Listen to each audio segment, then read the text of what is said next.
কথা বলতেছিলাম, Dubai ABC company বাংলাদেশের XYZ কোম্পানির কাছে পারফেক্টলি কি করবে 5,000 টাকা। দুবাই এবিসি তাকে দুবাই এবিসি যে ব্যাংক সেটা মনে করেন এইচএসবিসি দুবাই অ্যাডভাইজিং করছে, বলছে ভাই তোমার একটা এলসি আছে এবং এলসি ঠিক আছে, এই কাজটাই হলো অ্যাডভাইজিং। মানে দামটা যাই থাকুক, this is the advice. Advice কাকে হবে? এক্সপোর্টারকে অ্যাডভাইস করতেছে, এবিসি কোম্পানিকে অ্যাডভাইস করতেছে যে না তোমার একটা এলসি আছে এবং এটা ঠিক আছে। এটার জন্য সে একটা কমিশন কাটে। ব্যাংক ইউজুয়ালি 20 পয়সা কাটে, পার ডলারে 20 সেন্ট, পার্সেন্ট থাকে 0.2%, তার মানে হলো 0.002 পার ডলার। এটা হচ্ছে অ্যাডভাইজিং এর। আর আপনি যেটা বলতেছিলেন নমিনেটিং, এখন এই কনফার্মেশন আর নমিনেটিং দেখেন, কনফার্মেশন সিমিলারলি এবিসি বললো যে না প্রাইভেট ব্যাংকে তো ভালো লাগতেছে না, ওনার সাথে আগে আমার ব্যবসা নেই।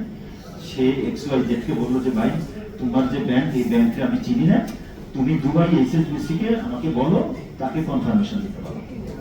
প্রাইম ব্যাংকের কনফার্মেশন আমার ভালো লাগতেছে না, ঠিক আছে?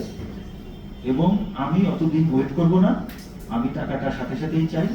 তুমি আবার দুবাই এসসিবি কে বলে দাও যে আমি যেন দুবাই এসসিবি কে নমিনেট করে, যে তার কাছে আমি ডকুমেন্ট দিয়ে দেবো, তার থেকে জানাই।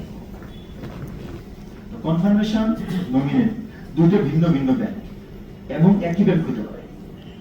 তো তারা যখন কি করে, এই নমিনেটিং ব্যাংকের কাছে যখন এক্সপোর্টার মানে সেটা ডকুমেন্টস পাঠায়, পাঠানোর পরে নমিনেটেড ব্যাংক পেমেন্ট করে দিল, সে এসসিবি দুবাই পেমেন্ট করে দিয়ে ব্যাংকের কাছে ক্লেম করে তোমার এই পেমেন্ট ব্যাংক করে দিচ্ছি, এই যেগুলো ডকুমেন্টস। তো ডকুমেন্ট যখন আসলো, প্রাইম ব্যাংক ইম্পোর্টার থেকে টাকা নিয়ে, এখন এলসি ওপেন করার সময় আমরা 100% মার্জিন ওপেন করি, মানে গুডসের দাম যত তত টাকাটা 20% মার্জিন ওপেন করি, 30% মার্জিন ওপেন করি। এটা ব্যাংকের কাস্টমার রিলেশনশিপের উপর নির্ভর করে। এটা সব সময় 100%, 80%, 70% এই পুরো জিনিসটা নির্ভর করে ব্যাংক আর কাস্টমারের সাথে রিলেশনটা কেমন। বুঝতে পারছি?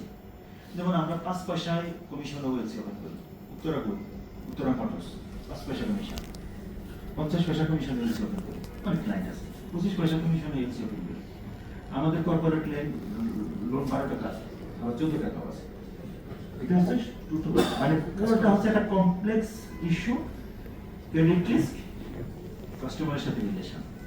হামিম গ্রুপ যেমন এর সাথে আমাদের ব্যবসা, ব্ল্যাঙ্ক চেক, হামিম গ্রুপ যা চায় তাই নিতে পারবে বাংলাদেশ ব্যাংকের আইন কানুনের মধ্যে।